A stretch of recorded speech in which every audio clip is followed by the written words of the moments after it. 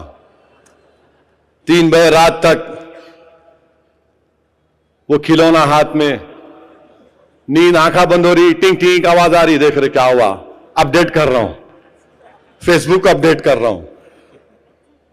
نہیں میرے بھائی، تمہاری زندگی کا مقصد یہ نہیں ہے نوجوانوں، سیاست میں حصہ لو، مسجدوں کو آباد کرو، اور ڈرنے اور گھبرانے کی ضرورت نہیں ہے۔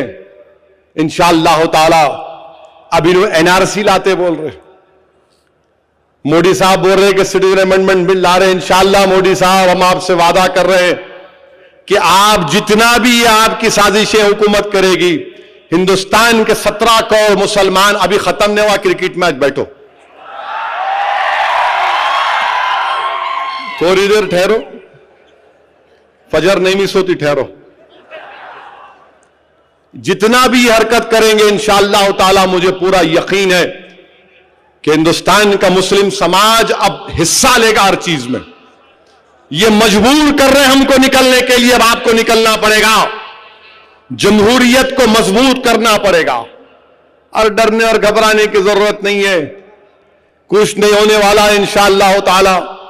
یقیناً ہم کو تکلیف ہے آج کے اس فیصلے سے، مگر کم سے کم حشر کے میدان میں ہم اور آپ جب کھڑے رہیں گے تو ہم اللہ سے کہیں گے پروردگار ہم نے تو کوششیں کی، ہم نے محنت کی، جستجو کی، اور اللہ ہماری کوششوں کو جانتا ہے۔ تم کو بتاؤں میں کہ ابھی تاتاریوں کا ذکر ہوا، چنگیز خان جب ازبکستان میں بخارا کی جامع مسجد میں گیا تو جامع مسجد میں دیکھا کہ نماز ہو رہی تھی، چنگیز خان نے کہا کہ پہلی صف کے لوگوں کی گردن مار دو، گردن ماری گئی، دوسرے صف کے لوگ آ کے ٹھہر گئے، دوسرے صف کے لوگوں کی گردن ماری گئی، تیسرے صف کے لوگ آ کے ٹھہرے، چنگیز خان نے کہا تیسرے کی گردن مار دو، پوری مسجد میں جتنے نمازی تھے سب کی گردن کاٹ دیے۔ اس کے بعد چنگیز خان نے بخارا کی جامع مسجد میں بلا کر شراب اور سور کا انتظام کیا، مگر کیا ہوا؟ آج بھی جامع مسجد برقرار ہے، ازبکستان میں اسلام زندہ ہے۔ سنو، بھارت سے اسلام مت کرنے کی سازش کرنے والوں، میرے آقا صلی اللہ علیہ وسلم نے ارشاد فرمایا کہ ظالم ظلم کرے گا مگر اتنا ظلم نہیں کر سکتا کہ دنیا سے اسلام کو مٹا سکے۔ چنگیز خان تاتاریوں نے 40 دن تک بغداد کو جلایا، مگر چنگیز خان کا پڑپوتا دین اسلام کو قبول کر لیا۔ ہمت اور اپنے حوصلوں کو بلند رکھیے، ڈرنے اور گھبرانے کی ضرورت نہیں ہے میرے بھائی۔ آج حالات ناسازگار ضرور ہیں، مگر یاد رکھو یہ RSS کو پہچانو، RSS کو پہچانو، تم یاد رکھو یہ RSS وہ ہے جو ہم سے کہہ رہی ہے مسلمانوں سے کہ مسلمانوں تمہارے اقبال کے دن چلے گئے، مسلمانوں تمہارے علم کے کنویں سوکھ گئے، مسلمانوں تم کو دیکھنا ہے تمہاری آنکھوں سے دیکھنا ہے، تم کو اگر سننا ہے تمہاری کانوں سے سننا ہے۔ یہ RSS نوجوانوں سے کہہ رہی ہے کہ تمہارے دلوں میں دماغوں میں ہم یہ چیز ڈال دیں گے۔ یہ نصاب تبدیل کرنا چاہتے ہیں، یہ RSS وہ ہے جو نوجوانوں کو اپنا غلام بنانا چاہتی ہے۔ نوجوانوں سمجھو RSS کی سازش کو، ان کو غلام مت بنو، تم برابری حاصل کرو، برابری کی لڑائی ہے، انصاف کی لڑائی ہے۔ یہ RSS کی سازش کو سمجھنا یہ آپ کی ہماری ذمہ داری ہے۔